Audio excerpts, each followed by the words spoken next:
Ang cute mo pala pag nakangiti. Excuse me? I mean, mas bagay kasi sa'yo kapag nakangiti ka. Lagi ka kasi nakasimangot eh. Bakit ba? Sa boyfriend ko lang kasi akong umingiti. Grabe pagiging loyal mo sa boyfriend mo kahit malayo ah. Siya na kasi nakapagbalik ng tiwala ko. Bakit? Paanong tiwala? Lahat naman kasi ng lalaki nakausap ko dati, puro manduloko eh. Bakit? Paano mo nasabing hindi ka nilolokohin? Sa loob ng isang taon naming magkasama, never ko naramdaman sa kanya mag-overthink. Kaya gusto ko lang ibalik yun sa kanya. Ba't nga ba di na lang kayo magsama sa isang school? Nasa Caloocan kasi siya. Kung pwede lang sana magkasama kami. Sure ka bang nakita mo na siya? Ay, sige na. Hindi ko pa siya nakikita. Ay wow, ba't ka biglang umamin? Wala namang point kung itatago ko pa. Basta alam ko, time will come na makikita kami. Malaki naman din yung tiwala ko sa kanya. Pero, nakita mo na ba mukha niya? Actually, hindi pa eh. Mahihiyain kasi yon. Dati pa lang nung nagkakilala kami, lagi siyang nahihiya magsalita. Malay mo, wala siyang confidence sa sarili niya. Actually, oo. Sinabi niya yan sa akin. Tell me nga, lahat ba kayo ng boys nararamdaman niyo yun? What do you mean nararamdaman?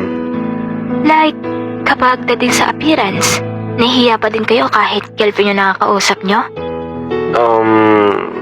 Hindi ko alam. Di ba may girlfriend ka rin naman? Ano ba reaction niya nung nakita ka niya? Actually, same lang din. Hindi pa ako nakikita ng girlfriend ko. So lahat nga kayo pare-parehas dun sa part na mahihiyain kayo pagdating sa appearance? Hindi naman lahat. Siguro sa amin lang na walang confidence sa sarili.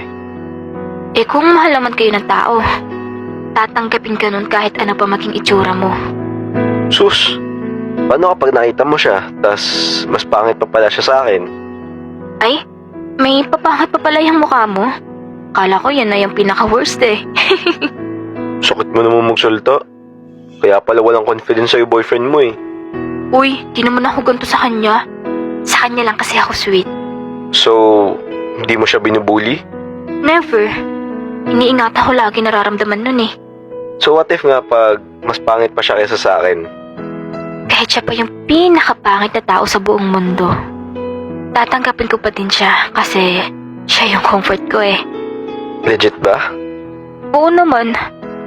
Kapag comfortable ka na kasi sa isang tao, kahit ano pang maging itsura niyan, mararamdaman mo na kasi na siya na yung the one. Nawawala din naman kasi yung itsura kapag tuwanda ka eh. Galing ah. What if pag sinabi kong ako